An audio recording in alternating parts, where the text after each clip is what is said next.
ইয়া রাসূলুল্লাহ, আপনার উম্মতের মধ্যে এমন কোন ব্যক্তি আছে নাকি যার নেকিটা হবে এই তারকার থেকে বেশি? নবী আলাইহিস সালাম উত্তর দেন, হ্যাঁ আছে, এমন ব্যক্তি আমার উম্মতের মধ্যে আছে। আম্মা জান আয়েশা সিদ্দিকা রাদিয়াল্লাহু তাআলা আনহা ভাবতেছেন, আরে আমার বাবার কথা মনে পড়বে। কি ভাবতেছেন? যে আমার বাবার কথা মনে পড়বে। কারণ আমার বাবা নবীর সব থেকে কাছে, সুখে দুঃখে আমার বাবা সবার সব সময় আমার বাবা আমার নবীর পাশে ছিল। আমার বাবার মতো আমল এমন আর কার কথা পড়বে? ও ভাই, নবী আলাইহিস সালাম বললেন হযরত ওমর ফারুক রাদিয়াল্লাহু তাআলা আনহুর কথা। আম্মা জানের চেহারাটা একটু মলিন মলিন ভাব, বাবার কথাটা আসবো না। নবী আলাইহিস সালাম তাকায় বুঝতে পারলেন, ও আয়েশা, তুমি ভাবছো তোমার বাবার নাম বললাম না কেন? তুমি ভাবছো তোমার বাবার নামটা বললাম না কেন? তুমি ভাবছো তোমার বাবার আমল থেকে মনে হয় ওমরের আমল সব থেকে বেশি? তুমি ভাবছো তোমার বাবার থেকে মনে হয় ওমরকে বেশি মহব্বত করি? আরে আয়েশা, না না, আবু বকরের আমল, আবু বকরের একটা আমল, আবু বকরের আমল যদি এক পাল্লায় রাখা হয়, সারা দুনিয়ার আমার সমস্ত উম্মতের আমল যদি এক পাল্লায় রাখা হয়, তো আবু বকরের আমলের সাথে পারবে না, এর সাথে তুলনাই করা যায় না। তোমার বাবার তো কোনো তুলনাই নাই, তোমার বাবার কোনো তুলনা নাই। আয়েশা রাদিয়াল্লাহু তাআলা খুশি হয়ে গেছেন। সাহাবায়ে কেরাম রাদিয়াল্লাহু তাআলা আমলের প্রতিযোগিতা করতেন। ভাই, জান্নাত বাবার প্রতিযোগিতা করতেন, আল্লাহকে সন্তুষ্ট করার প্রতিযোগিতায় নেমে যাইতেন। কি করলে পরে আল্লাহ সন্তুষ্ট হবে, কি করলে পরে আমার রব খুশি হয়ে যাবে।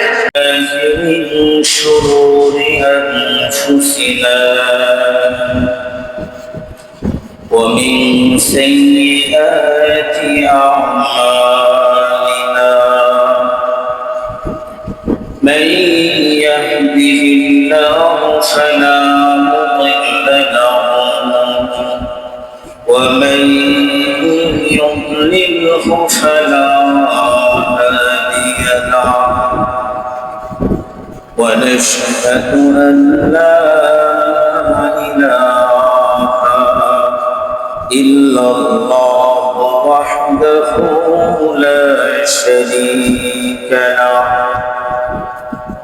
ونشهد أن سيدنا وحبيبنا ومولانا محمدا عبده ورسوله أما بعد فقد قال الله تبارك وتعالى في كلامه المجيد وفرقانه الحميد. أعوذ بالله من الشيطان الرجيم. بسم الله الرحمن الرحيم. وسارعوا إلى مغفرة من ربكم وجنة عرضها السماوات والأرض أعدت للمتقين. وقال النبي صلى الله عليه وسلم الكيس من دان نفسه وعمل لما بعد أو كما قال عليه الصلاة والسلام সকলেই দুরূদ শরীফ পড়ি আল্লাহুম্মা সাল্লি আলা মুহাম্মাদিন ওয়া আলা আলি মুহাম্মাদ কামা সাল্লাইতা আলা ইব্রাহিম ওয়া আলা আলি ইব্রাহিম ইন্নাকা مجيد اللهم بارك على محمد وعلى آل محمد كما باركت على إبراهيم وعلى آل إبراهيم إنك حميد مجيد الحمد لله ثم الحمد لله আল্লাহ পাকের দরবারে অসংখ্য অগণিত শুকর এবং সুজুদ যে আল্লাহ রাব্বুল আলামিন আমাদেরকে জুমার সালাত আদায় করার জন্য তার ঘর মসজিদে এসে বসার তৌফিক দান করেছেন এজন্য শুকরিয়া আদায় করি আলহামদুলিল্লাহ।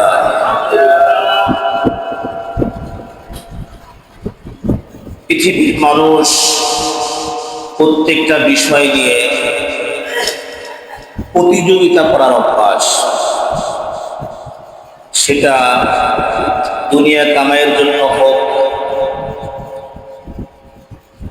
পরকাল পাবার জন্য হোক, মানুষ প্রতিযোগিতা করে। প্রতিযোগিতা করলে পরে ওই কাজের সফলতা আশা করা যায়। দুনিয়াবি হাইসিয়তেও যদি প্রতিযোগিতার খাসলত থাকে, অভ্যাস থাকে, তো ওই জিনিসটা মানজিলে মাকসাদ পর্যন্ত পৌঁছানো যায়, সফলতা অর্জন করা যায়। আমরা যারা স্কুল কলেজে লেখাপড়া করছি, মাদ্রাসায় লেখাপড়া করছি, একই ক্লাসে অনেক ছাত্র থাকে, এর মধ্যে ফার্স্ট, সেকেন্ড, থার্ড তিনজন হয়। পরীক্ষা যখন দেয়, লেখাপড়া যখন করে, সবারই টার্গেট থাকে যে আমি 1 নম্বর হব, আমি 2 নম্বর হব, আমি 3 নম্বর, এরকম ভাবে টার্গেট নিয়ে লেখাপড়া করে, প্রতিযোগিতা করে।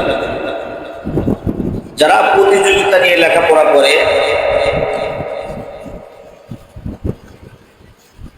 তারা দুনিয়ায় সফলতা অর্জন করতে পারে। প্রতিযোগিতা যদি না থাকে সেক্ষেত্রে সবার যে হালত, আমারই একই হালত, কোনো মতে পাশ করলেই হয়েছে, কোনো মতে 33 পাইলেই হয়েছে। এটা হলো কোনো মতে দিন পার করা, ক্লাস বাই ক্লাস উঠে যাওয়া। আর বাকি যারা বুদ্ধিমান ছেলে, বুদ্ধিমান ব্যক্তি, তারা টার্গেট থাকে যে আমি এই ক্লাসের মধ্যে 1 নম্বর, আমি এই কাজের মধ্যে আমি ফার্স্ট হব, দৌড় প্রতিযোগিতায় আমি ফার্স্ট হব। যে কোনো প্রতিযোগিতায় মানুষের ফার্স্ট হওয়ার চিন্তা ভাবনা থাকা, এটা লক্ষ্য উদ্দেশ্য যদি এরকম ভালো থাকে তাহলে সফলতা অর্জন করা যায়। ঠিক তদ্রূপ পরকালের আল্লাহ পাকের জান্নাতে যাবার প্রতিযোগিতা, আল্লাহকে সন্তুষ্ট করার প্রতিযোগিতা, নবী আলাইহিস সালামের সুন্নাহ মোতাবেক আমল করার প্রতিযোগিতা করা, এটাও আল্লাহ পাক পছন্দ করেন। সাহাবায়ে কিরাম রাদিয়াল্লাহু তাআলা আনহুমের মধ্যে আমলের প্রতিযোগিতা ছিল যে কে কত আমল করতে পারবে, কে কত আমল করতে পারবে। রাসূলুল্লাহ সাল্লাল্লাহু আলাইহি ওয়াসাল্লামের সুন্নতে কে কতক্ষণ থাকতে পারবে, আল্লাহ পাকের হুকুমগুলো কে কত বেশি পালন করতে পারবে। সাহাবায়ে কিরাম রাদিয়াল্লাহু তাআলা আনহুদের মধ্যে প্রতিযোগিতা ছিল।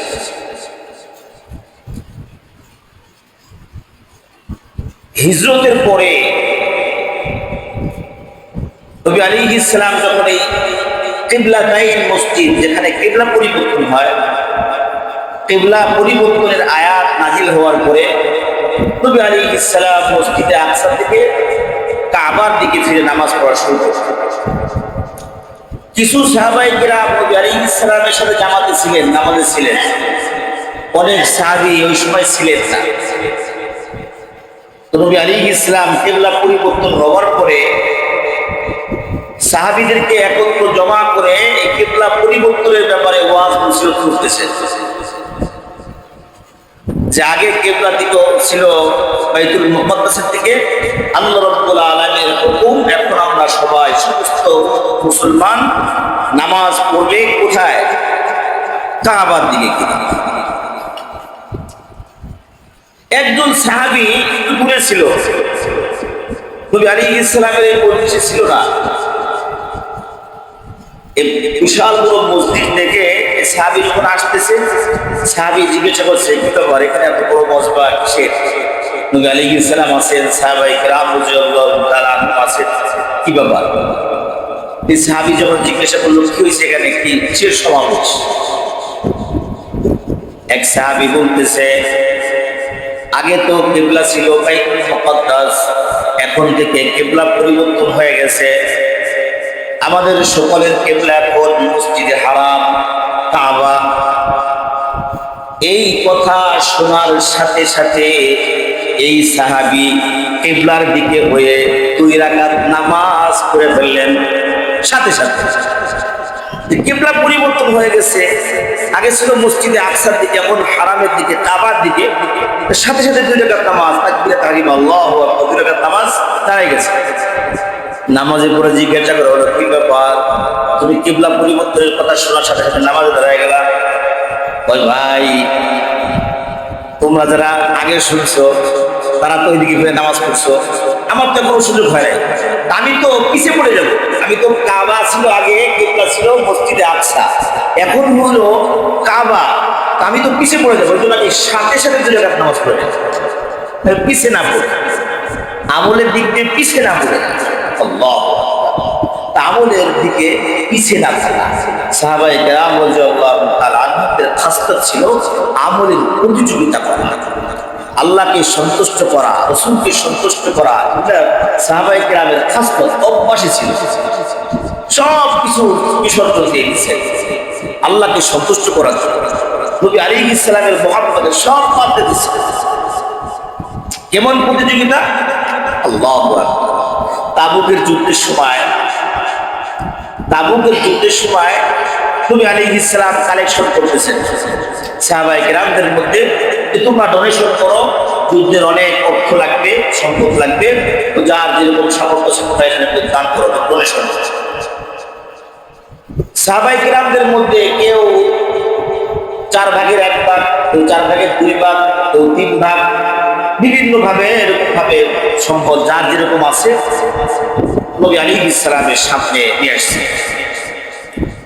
হযরত ওমর ফারুক রাদিয়াল্লাহু তাআলা জলিলুল কদর একজন সাহাবী, যে সাহাবী তো যেমন জলিলুল কদর সাহাবী, শয়তান ভয়ে ওমরের রাস্তায় হাঁটে না, এত বড় একজন সাহাবী। নবী আলাইহিস সালামের এই কথা শুনে, ডোনেশনের কথা শুনে, ওমর রাদিয়াল্লাহু তাআলা তার সম্পদের অর্ধেকটা নিয়ে এসে নবী আলাইহিস সালামের কাছে জমা করছে। আর ভাবতেছেন প্রতিযোগিতা, কিসের প্রতিযোগিতা? যে আবু বকর তো সবসময় ফার্স্ট হয়, যে কোনো আমলে আবু বকরের সাথে পারাই যায় না, আবু বকরের তো অর্থ সম্পদ কম, এই জন্য আজকে আবু বকরের থেকে আমি বেশি অর্থ যুদ্ধে দান করব, তাহলে আমি ফার্স্ট হয়ে যাব, আবু বকরের থেকে আমি ফার্স্ট হয়ে যাব। আবু বকর রাদিয়াল্লাহু তাআলা অল্প কিছু সম্পদ, অল্প কিছু জিনিসপত্র নবী আলাইহিস সালামের দরবারে নিয়ে আসতেছে। সাহাবায়ে কেরামের কারগুজারি যখন কে কতটুকু আনলো, এই ব্যাপারে নবী আলাইহিস সালাম কারগুজারি দিচ্ছেন যে তুমি কতটুকু এখানে সম্পদ আনছো। কেউ বলতেছে আমি অর্ধেকটা আনছি, আর অর্ধেক রেখে আসছি। কেউ বলতেছে আমি 3 ভাগ রেখে আসছি, 1 ভাগ নিয়ে আসছি। এমন ভাবে কারগুজারি দিতেছে। হযরতে ওমর ফারুক রাদিয়াল্লাহু তাআলা কাছে যখন জিজ্ঞাসা করা হলো, হযরতে ওমর ফারুক রাদিয়াল্লাহু তাআলা বললেন, ইয়া রাসূলুল্লাহ ইয়া হাবিবাল্লাহ, আমার যতটুকু সম্পদ আছে অর্ধেকটা রেখে বাকি অর্ধেকটা আল্লাহ আল্লাহ রাসূলের জন্য নিয়ে আসছি। অর্ধেকটা নিয়ে আসছি রাসূলুল্লাহ। নবী আলাইহিস সালাম হযরত আবু বকর সিদ্দিক রাদিয়াল্লাহু তাআলা আনহুকে জিজ্ঞাসা করলেন, ইয়া আবু বকর, তুমি কতটুকু নিয়ে আসছো আর কতটুকু রেখে আসছো? হযরত সিদ্দিক আকবর রাদিয়াল্লাহু তাআলা আনহু বললেন, ইয়া রাসূলুল্লাহ ইয়া হাবিবাল্লাহ, আমার ঘরের মধ্যে আল্লাহ এবং আল্লাহর রাসূলকে রেখে বাকি সব আপনার সামনে উপস্থিত করেছি। হযরত ওমর ফারুক রাদিয়াল্লাহু তাআলা আনহু তখন বললেন, আল্লাহর কসম, আবু বকরকে আমলের দিক দিয়ে কোনোভাবেই হারানো যাবে না। আবু বকরকে হারানো যাবে না। আমলের দিক দিয়ে ফার্স্ট নাম্বার 1 আবু বকর। কেমন প্রতিযোগিতা ছিল সাহাবায়ে কেরাম রাদিয়াল্লাহু তাআলা আনহুদের। মেরা দোস্ত, নবী আলাইহিস সালামের ইন্তেকালের পরে খলিফাতুল মুসলিমিনকে আবু বকর সিদ্দিক রাদিয়াল্লাহু তাআলা, এটার ইঙ্গিত কালামে পাকের মধ্যে আছে। হিজরতের সময় যখন গারে সওরের মধ্যে নবী আলাইহিস সালাম সাথে ছিলেন আবু বকর সিদ্দিক রাদিয়াল্লাহু তাআলা, এটা সূরা তাওবার মধ্যে আল্লাহ রাব্বুল আলামিন ঘোষণা করেছেন, ওয়াসাহিবুহুমা ফিল গার। যে নবীর সাথে একজন ব্যক্তি ছিল, সেই ব্যক্তি মান হুয়া রাজুল মাসমুহু, তার নাম কি? লোকটাকে তার নাম হলো আবু বকর সিদ্দিক রাদিয়াল্লাহু তাআলা। ওমর ফারুক রাদিয়াল্লাহু তাআলা বলতেছেন, ভাই আবু বকর, তোমার কাছে আমি একটা আমলের পরিবর্তন করতে চাই, বদল করতে চাই। কি ব্যাপার? কি কোন আমলের? ওই তুমি যে গারের সোরের মধ্যে 3 দিন 3 রাত ছিলা, ওই 3 দিন 3 রাতের একটা দিন একটা রাত লিখে দাও। ওই একটা দিন একটা রাতের আমলের সব আমাকে দাও। আমি ওমরের জিন্দেগির সমস্ত আমল তুমি নিয়ে যাও। আবু বকর সিদ্দিক রাদিয়াল্লাহু তাআলা তখন বললেন, ভাই ওমর, আমার জিন্দেগির পুঁজি হলো এই 3 দিন 3 রাত। আমার এমন কি আমল আছে আল্লাহকে সন্তুষ্ট করার মতো? আর কি এমন আমল আছে যে আমল নিয়ে আমি আল্লাহ পাকের সামনে দাঁড়াবো? ওমর ওই গারে সোরের মধ্যে 3 রাত 3 দিন জাগিয়েছিলাম, এইটাই হলো আমার জিন্দেগির পুঁজি বানায় নিছি। যেমন যাইব না 3 দিন 3 রাত, এটাই আমার সম্বল। আর কি আমল আছে? আবু বকর সিদ্দিক রাদিয়াল্লাহু তাআলা আনহুর ইন্তেকালের পরে খলিফাতুল মুসলিমিন, মসজিদে নববীর পাশে একটা বাক্স ছিল, নাম লেখার একটা লিস্ট করার জায়গা ছিল। মদিনার মানুষের মধ্যে যাদের কাজের লোক লাগবে, নিজেরা অক্ষম, আজেজ, অক্ষম, নিজেরা কাজকর্ম করতে পারে না, যাদের কাজের লোক লাগবে তারা ওখানে একটা নাম লিখে দিতেন।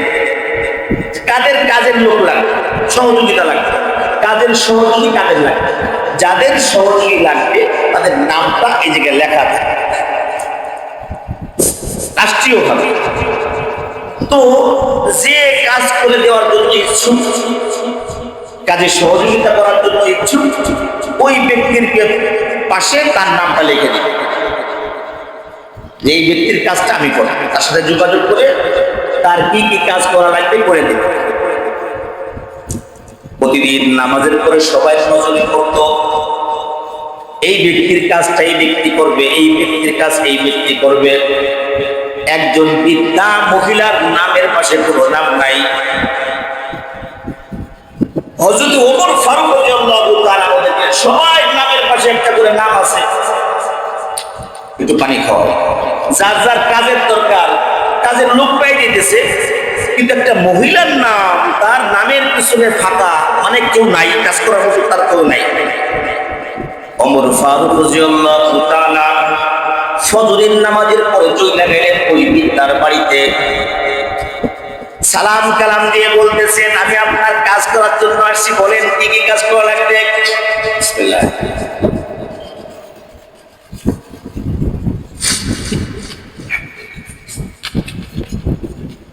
কি কি কাজ করা লাগবে বলে, আমি আপনার কাজগুলো করে দেই।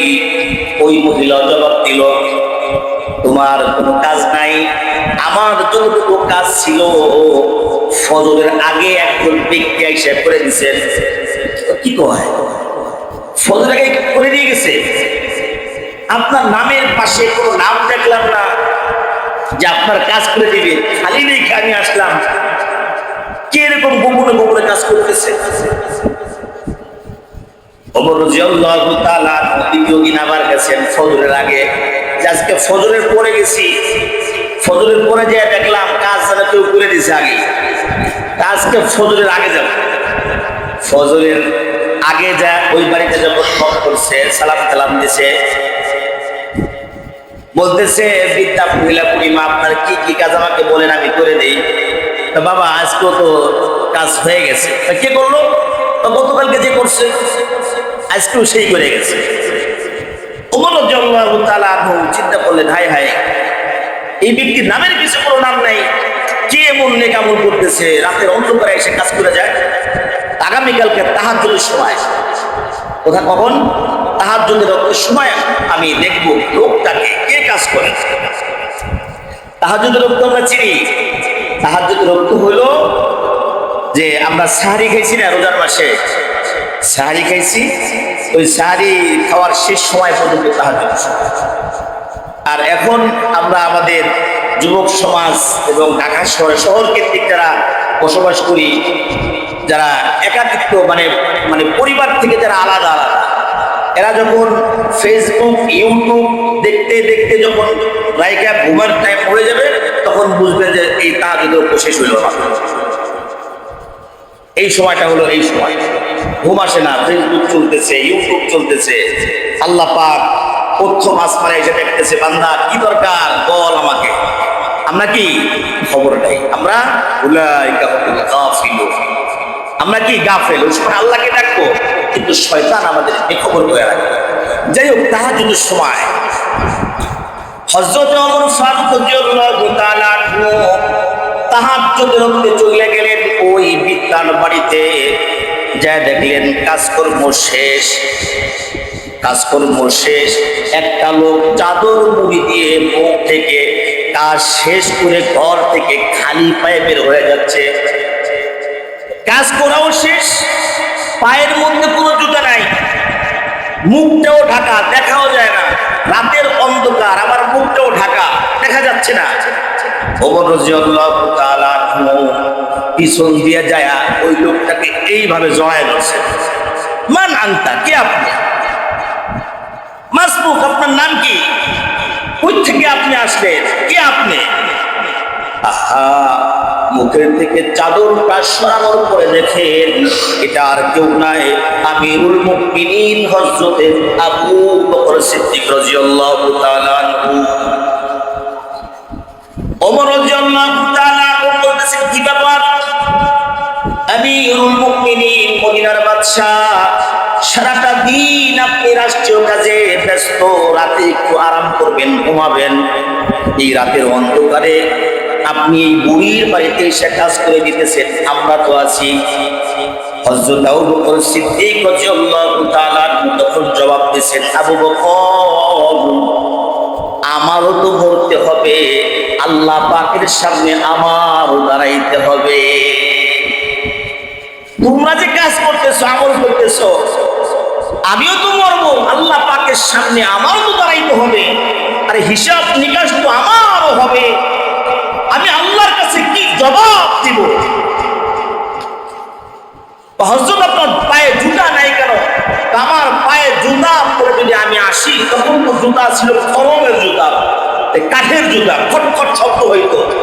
আমার জুতার আওয়াজে যদি কেউ টের পেয়ে যায়, কারো ঘুমের কষ্ট হয়, কেউ যদি যাইটা ফেলায় যে আমি আবু বকর কাজ করার জন্য আসছি, কেউ যেন না জানে, একমাত্র একমাত্র আমার আল্লাহ ছাড়া পৃথিবীর আর কেউ যেন না জানে।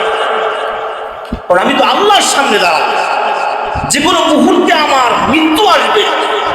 আইনামা তাকুনু ইউদরিকুমুল মাউত, মৃত্যু থেকে পালাইতে কেউ পারবে না। মৃত্যুকে সবাই পাকড়াও, যেখানেই থাকি না কেউ পাকড়াও করবে মৃত্যু এসে।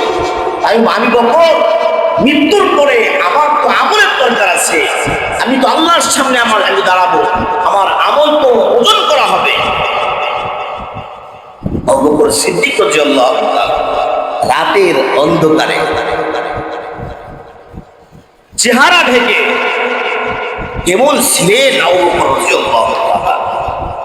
এত আমল করার পরে এত একজন জলিলুল কদর একজন সাহাবী, নবী আলাইহিস সালামের সব থেকে কাছের সাহাবী। কেমন কাছের?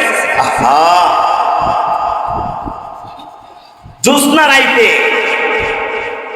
নবী আলাইহিস সালাম এবং আয়েশা সিদ্দিকা রাদিয়াল্লাহু তাআলা আনহা দাঁড়ায় আছেন। আয়েশা সিদ্দিকা রাদিয়াল্লাহু তাআলা আনহা কে? আবু বকর রাদিয়াল্লাহু তাআলা আনহুর মেয়ে। আর আয়েশা সিদ্দিকা রাদিয়াল্লাহু তাআলা আনহা কে? উম্মাহাতুল মুমিনিন, নবী আলাইহিস সালামের স্ত্রী। দাঁড়ায় আছেন জ্যোৎস্না রাতে। মেয়েদের খাসলত হলো বিবাহের পরে, বিবাহের আগে সবসময় মেয়েদের খাসলত হলো তার বাবার প্রশংসা শুনতে যায়। যে ব্যক্তি বাবার প্রশংসা করে তারে ভাল লাগে। বাবার কোনো খারাপ কোনো কিছু কইলে মেয়েদের সহ্য হয় না। আমি একটু বুঝি, আমার দুইটা মেয়ে, আমিও একটা বুঝি। আমি যখন হাদিসটা পড়তেছি তখন আমিও ভাবতেছি এরকমই আমার কোনো কিছু তাদের কাছে ভাল লাগে। আমার একটা মোটরসাইকেল আছে, মানে পুরনো হয়ে গেছে, তো যদি দেখানো হয় যে এর থেকে ভালো ভালো আরো মোটরসাইকেল, দামি দামি মোটরসাইকেল, যদি জিজ্ঞাসা করি কোনটা ভালো লাগে, আমার বাবারটা ভালো লাগে, মানে আমারটা ভালো লাগে, আমার ওইটা ভালো লাগে, সেইটা ভালো লাগে। অন্যজনের আরো ভালো ভালো কিছু ভালো লাগে না, আমারটা ভালো লাগে। মেয়েরা বাবার জন্য আসলেই মেয়ে বড় একটা নিয়ামত, আল্লাহ পাক অনেক বড় নিয়ামত। নবী আলাইহিস সালামের মেয়ে, নবী আলাইহিস সালামের কাছে আয়েশা সিদ্দিকা রাদিয়াল্লাহু তাআলা জিজ্ঞাসা করছেন, ইয়া রাসূলুল্লাহ, ইয়া হাবিবাল্লাহ, আসমানের দিকে তাকায় দেখেন অসংখ্য গণিত তারা, আকাশের দিকে তাকাইলে দেখা যায় অসংখ্য অগণিত তারকারি তারাজি দেখা যাইতেছে। ইয়া রাসূলুল্লাহ, আপনার উম্মতের মধ্যে এমন কোন ব্যক্তি আছে নাকি যার নেকিটা হবে এই তারকার থেকে বেশি? নবী আলাইহিস সালাম উত্তর দেন, হ্যাঁ আছে, এমন ব্যক্তি আমার উম্মতের মধ্যে আছে।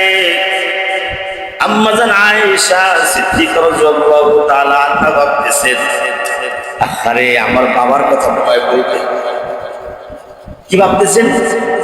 যে আমার বাবার কথা মনে হয় বলবে। কারণ আমার বাবা নবীর সব থেকে কাছে, সুখে দুঃখে আমার বাবা সবার সব সময় আমার বাবা আমার নবীর পাশে ছিল। আমার বাবার মতো আমল এমন আর কার কথা বলবে? ও ভাই, নবী আলাইহিস সালাম বললেন হযরতে ওমর ফারুক রাদিয়াল্লাহু তাআলা আনহুর কথা। আম্মা জানের চেহারাটা একটু মলিন মলিন ভাব, বাবার কথাটা আসবো না। নবী আলাইহিস সালাম তাকায় বুঝতে পারলেন, ও আয়েশা, তুমি ভাবছো তোমার বাবার নাম বললাম না কেন? তুমি ভাবছো তোমার বাবার নামটা বললাম না কেন? তুমি ভাবছো তোমার বাবার আমল থেকে মনে হয় ওমরের আমল সব থেকে বেশি? তুমি ভাবছো তোমার বাবার থেকে মনে হয় ওমরকে বেশি মহব্বত করি? আরে আয়েশা, না না, আবু বকরের আমল, আবু বকরের একটা আমল, আবু বকরের আমল যদি এক পাল্লায় রাখা হয়, সারা দুনিয়ার আমার সমস্ত উম্মতের আমল যদি এক পাল্লায় রাখা হয়, তো আবু বকরের আমলের সাথে পারবে না, এর সাথে তুলনাই করা যায় না। আরে তোমার বাবার তো কোনো তুলনাই নাই, তোমার বাবার কোনো তুলনা নাই। আয়েশা রাদিয়াল্লাহু তাআলা খুশি হয়ে গেছেন।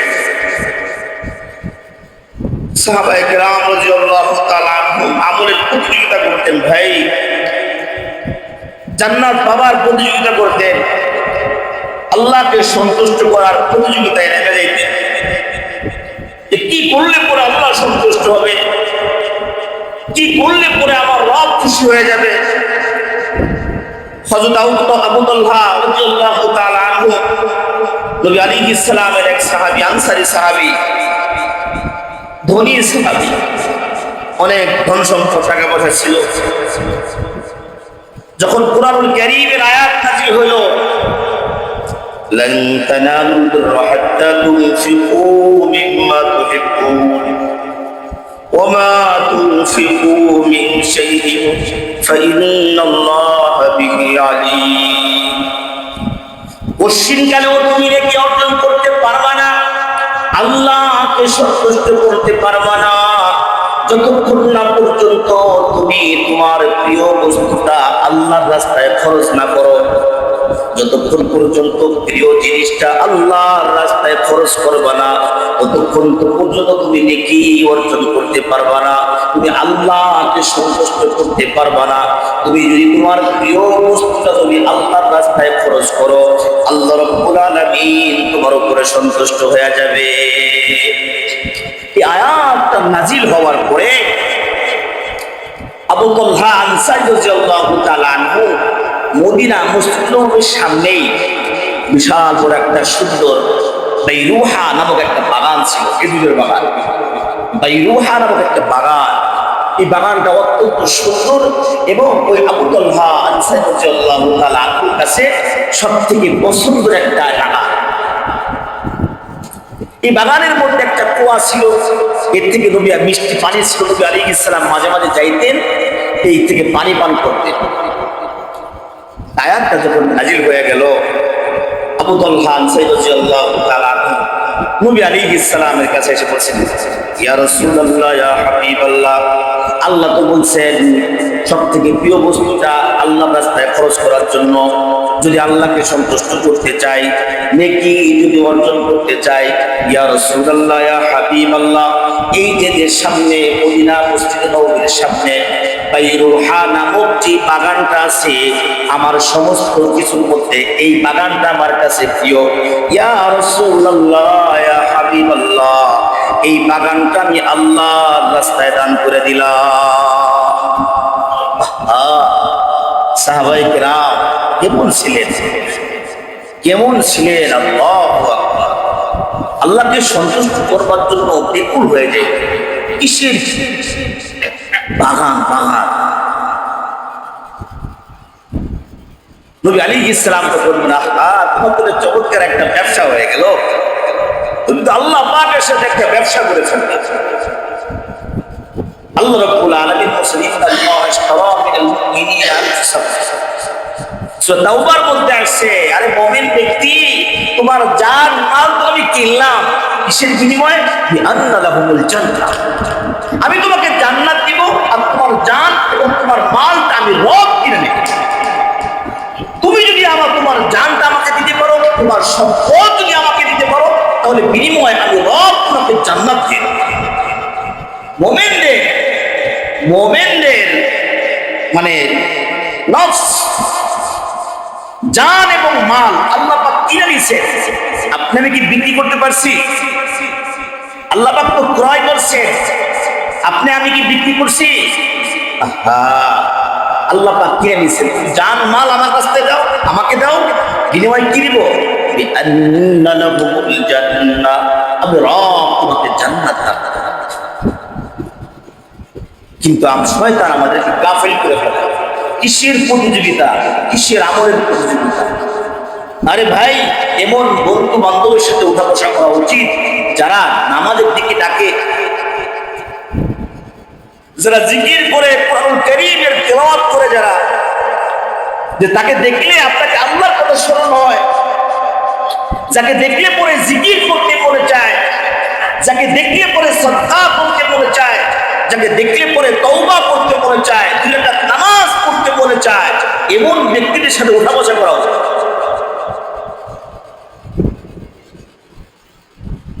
আমাদের বন্ধু বান্ধব হয়ে গেছে উল্টা পাল্টা। একটু কেন বললাম? কারণ হলো আপনি যখন দেখবেন আপনার মানে আপনি যেরকম আমল করেন আর একজন আপনার বন্ধু এরকম আমল করে, আপনি যখন দেখবেন যে ও 10 টাকা দান করছে, আপনারও 10 টাকা দান করতে মন চান। ও 2 রাকাত নামাজ বেশি করছে, আপনারও 2 রাকাত নামাজ বেশি করতে মন চান। আরে ও এতক্ষণ 10 মিনিট করে জিকির করতেছে, না আমি 12 মিনিট জিকির করব। ও এখন নেক আমল করতেছে, আমিও করব। আরে আমার ওই বন্ধু তার বাবা মাকে এত শ্রদ্ধা ভক্তি করে, এত মহাব্বত করে, পিতা মাতাকে এত খেদমত করে, না আমিও করব, আমিও করব। এভাবে যদি বন্ধু বান্ধব বানানো যায় তাহলে কি আমলের প্রতিযোগিতা হয়, আমলের প্রতিযোগিতা হয়। সাহাবায়ে কেরাম রাদিয়াল্লাহু তাআলা একে অপরকে দেখে আমল করতে বেশি বেশি আমল। 10 জন এই রাস্তা দিয়ে হাইটে যাবে, সে একজন দেখছে যে একজন জিকির করতে করতে যাচ্ছে, তখন মনে হবে যে না আমিও জিকির করতে করতে যাবো। বসে বসে 10 মিনিট আগে আসছে, না আমি 15 মিনিট আগে আসছি। আমাদের এই মসজিদের মুসল্লি একজন ছিলেন গোলাম মওলা সাহেব, ইন্তেকাল করছেন, আল্লাহ পাক তাকে মাফ করে জান্নাতুল ফেরদাউস নসিব করেন। ওই ব্যক্তির আমলের প্রতিযোগিতা ছিল আমাদের এক মুসল্লির সাথে, খাস ছিল প্রতিযোগিতা, জুমার দিনে আগে আসা। এমন শোনা গেছে জানলা দিয়ে দেখতো যে সে কি গোসল করে লুঙ্গি নেড়ে ফেলছে, হায় হায় তো আমার আগে চলে যেত। শুনছি এরকম, যদি দেখতো যে লুঙ্গি দেখা যায়, মাহাসিল সামনাসামনি, এই যে 1 নম্বর রোডে, বাচ্চাদেরকে জিজ্ঞাসা করতো দেখো তো অবকের লুঙ্গি দেখা যায় কিনা, না এখনো দেখা যায় নাই, তাহলে এখনো যায় নাই, আমি তাড়াতাড়ি গোসলে ঢুকি। কেন? জুমায় যেতে হবে, জুমার নামাজ আগে আগে যেতে হবে। আগে আসলে কি ফায়দা? আরে যে ব্যক্তি জুমার নামাজে আগে আসবে সে একটা উট কুরবানি করার সব তার আমল নামায়। তাহলে প্রতিযোগিতা না, যে আগে যাবে কেউ উটের সবটা কে পাবে, কে মহিষের সবটা পাবে, কে গরুর সবটা পাবে, কে মানে ছাগলের সবটা পাবে, কে ডিম কুরবানি করার সব পাবে। আবার একদল ফেরেশতা মসজিদের গেটেই দাঁড়ায় থাকে, লিস্টি করতে থাকেন কোন ব্যক্তি ঢুকতেছে, কোন সময় ঢুকতেছে, লিস্টি করে থাকেন। যখন জুমার মিম্বর থেকে যখন আরবি খুতবা যখন শুরু হয়, তখন ফেরেশতারা লিস্টিটা খাতাটা বন্ধ করে আটকায় দেয়, লিস্টি বন্ধ আর নাই। আরবি খুতবা যখন শুরু হয় এর আগ পর্যন্ত ফেরেশতারা ওখানে দাঁড়ায় দাঁড়ায় লিস্টি করে থাকে। তাহলে বোঝা গেল কি আমলের প্রতিযোগিতা। এই হাদিস কই থেকে আসবে? যে আগে আসবে মানে প্রতিযোগিতা, কে আসতে পারে আগে, কে আসতে পারে আগে। আরে আরেক সাহাবী দেখেন আল্লাহকে সন্তুষ্ট করার জন্য তারা কি করছে আর আমরা কি করি। এই যে ওয়াজ নসিহত শুনি, একটু মাথার মধ্যে একটু ভাবি যে সাহাবায়ে কেরাম কি করছেন পরকালের জন্য, আল্লাহকে সন্তুষ্ট করার জন্য, নবীর ইতাআত করার জন্য, আর আমরা কি করি। আমার হওয়া উচিত ছিল কিরকম, আমি কি করতেছি, সাহাবায়ে কেরাম কি কাজ করছে আর আমি কি কাজ করছি। আবু বকরের মতো একজন ব্যক্তি, সে যখন গাছের সামনে দাঁড়ায়া বলতেছে, নিজেকে বলতেছে, আমি যদি এই গাছের পাতা হইলাম তাহলে এরকম মানে একটা সময় ঝরে পড়ে শেষ হয়ে যেতাম। কারণ আমার তো আল্লাহর সামনে দাঁড়াইতে হবে, দাঁড়াইতে হলেই তো বিপদ। কি আমল নামা কি আছে না আছে, আল্লাহ সন্তুষ্ট হইল কিনা। যার ব্যাপারে কালামে হাকিমের মধ্যে আল্লাহ রাব্বুল আলামিন বলেছেন ওয়ালা সাউফা ইয়ারদা, আবু বকরের ব্যাপারে আল্লাহ পাক বলেছেন যে আবু বকরকে আমি আল্লাহ অচিরেই সন্তুষ্ট করব। মানে কি মৃত্যু হবে, আবু বকরকে সন্তুষ্ট করা হবে। নবী আলাইহিস সালামের এক হাদিস, নবী আলাইহিস সালাম বলেছেন যে এমন ব্যক্তি আছে জান্নাতের 8টা দরজাই ডাকবে আমার মধ্যে প্রবেশ করেন।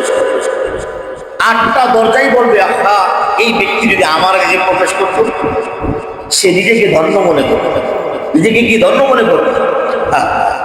আবু বকর রাদিয়াল্লাহু তাআলা আনহু বলতেছে ইয়া রাসূলুল্লাহ যে কোনো একটা দরজা দিয়ে ঢুকলেই তো জান্নাতে যাওয়া যাবে। এমন তো ব্যক্তি আছে যে 8টা দরজাই তাকে ডাকবে, হ্যাঁ আমার উম্মতের মধ্যে এমনও ব্যক্তি হবে আছে যাদেরকে 8টা দরজা দিয়েই ডাকা হবে। নবী আলাইহিস সালাম বলেছেন, আবু বকর ওই ব্যক্তিদের মধ্যে আপনিও একজন। সুবহানাল্লাহ, আপনিও একজন। আপনি যখন জান্নাতে প্রবেশ করার জন্য যাবেন, জান্নাতের 8টা দরজা আপনাকে আহলান সাহলান বলবে, ডাকবে যে আপনি আমার মধ্যে দিয়ে প্রবেশ করুন। সাহাবায়ে কিরামের জজবা ছিল। নবী আলাইহিস সালামের কাছে একটা মেহমান আসছে, সময় শেষ, এই হাদিসটি বলে শেষ করে। এক মেহমান আসছে, তো নবী আলাইহিস সালাম বলছেন যে এই মেহমানকে আজকে রাতে কে মেহমানদারি করতে পারবা? আজকে রাতে এই মেহমানকে কে খানা খাওয়াইতে পারবা? কে মেহমানদারি করতে পারবা? দেখেন আহা কি জজবা! নবী বলছেন, নবী মেহমান, আমার এই মেহমানকে, নবী কি বলছেন, আমার এই মেহমানকে কে মেহমানদারি করাইতে পারবে?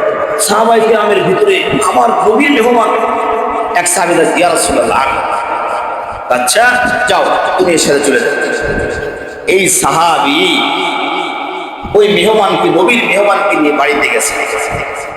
যাবার পরে সে জানে তার বাড়ি খাবার নেই, জানে যে বাড়িতে খাবার নেই। বিবিকে বলছে, কি ব্যাপার, খাবার দাবার কিছু আছে? বিবি বলছে যে বাচ্চাদের খাবার ছাড়া অন্য কোনো খাবার আমার বাসায় নাই। এই আনসারী সাহাবী বলতেছে, বাচ্চাদেরকে ঘুম পাড়ায় দাও, খাওয়া দাওয়া লাগবে না, বাচ্চাদের ঘুম পাড়ায় দাও। যতটুকু খাবার আছে মেহমানদেরকে, মেহমানের সাথে তো বসতে হয়, মেহমানের সাথে মেজবান বসতে হয়, যখন চা নাস্তা করতেছে বসতে হয়। নবীর এই সাহাবী বলতেছে, খাবার যতটুকু আছে বাচ্চাদের ঘুম পাড়ায় দাও, খাবারটুকু তৈরি করো, খাবার যখন শুরু করবো তখন লাইটটা বন্ধ করে দেবা, বাতি বন্ধ করে দেবা, কৌশলে বাতিটা বন্ধ করে দেবা, আর নিজেরা খাওয়া এরকম ভান করবো যে আমরাও খাচ্ছি, মানে হাত আগায় দেওয়া, মুখটা চাবানো, দাঁত দিয়ে চাবানো, এরকম ভান করবা। কি কারণ? নবীর মেহমান, নবীর মেহমানকে তারা আপ্যায়ন করতেছে। অল্প একটু খাবার প্রস্তুত করা হইল, মেহমান বসলেন, তারা দুইজনও বসলেন, খাওয়া দাওয়া শুরু। আনসারী সাহেব বলতেছেন, আপনি শুরু করেন, বিসমিল্লাহ শুরু করেন। উনি শুরু করতেছে, কৌশলে স্ত্রী লাইটটা মানে বাতি বন্ধ করে দিচ্ছে। খাওয়া দাওয়া শেষ। খাইতেছেন কি? মেহমান একাই খাইতেছে, মেজবান খাচ্ছেন না, অভিনয় করে যাচ্ছে। নবী আলাইহিস সালাম সকালে যখন এই সাহাবী নবী আলাইহিস সালামের দরবারে গেছে, নবী আলাইহিস সালাম এই সাহাবীকে ডেকে বলতেছে, ও আমার সাহাবী, কালকে রাতের তোমার যে কাহিনী করছো, আমার মেহমানের সাথে যে তুমি কাহিনী করছো, যে ঘটনাটা ঘটাইছো তুমি, স্বয়ং আল্লাহ রাব্বুল আলামিন আরশে আজিম থেকে তোমার ঘটনা দেখে মুস্কি হাসছেন। আল্লাহ পাক খুশি হয়ে গেছে। আল্লাহ কেমন ছিলেন সাহাবায়ে কিরাম রাদিয়াল্লাহু তাআলা! আমলের প্রতিযোগিতা ভাই, আমলের প্রতিযোগিতা, গুনাহের প্রতিযোগিতা বাদ দেই, আমলের প্রতিযোগিতা করি। কারণ যে কোনো মুহূর্তে আপনার আমার মৃত্যু চলে আসবে, মালাকুল মউত চলে আসবে। আপনার আমার, নবী আলাইহিস সালামের একটা হাদিস যে আমি বৃহস্পতিবার রোজা রাখি কেন? আমল নামা আল্লাহর কাছে ওঠানো হয়। সোমবারে আমার জন্ম এই জন্য রাখি, আহা আমল নামা উঠানো হয়। এই অবস্থায় যদি আমি রোজা অবস্থায় আমার আমল নামাটা উপরে উঠুক, আপনার আমার মৃত্যুটা নেক আমল অবস্থায় উঠুক, সেজদা অবস্থায় হোক, জিকির করা অবস্থায় হোক, ওযু করা অবস্থায় হোক, মসজিদে আসতেছি সে অবস্থায় হোক, কোনো গুনার কাজ করতেছি, গুনার কাজে নিয়ত করতেছি, এমন সময় না হোক, এমন সময় না হোক। আশা করবো কিভাবে এই কাজগুলো করা যাবে? গুনাহের কাজ বাদ দিয়ে আমলের প্রতিযোগিতা করা, জান্নাত পাবার প্রতিযোগিতা করা, আল্লাহকে সন্তুষ্ট করার প্রতিযোগিতা করা আমাদের জরুরি। আল্লাহ রাব্বুল আলামিন আমাদের সকলকে বুঝে আমল করার তৌফিক দান করেন, সকলে বলে আমিন। ওয়া আখিরু দাওয়ানা আলহামদুলিল্লাহি রাব্বিল আলামিন। রাসূলুল্লাহ কইলে মেহেরবানি করুন।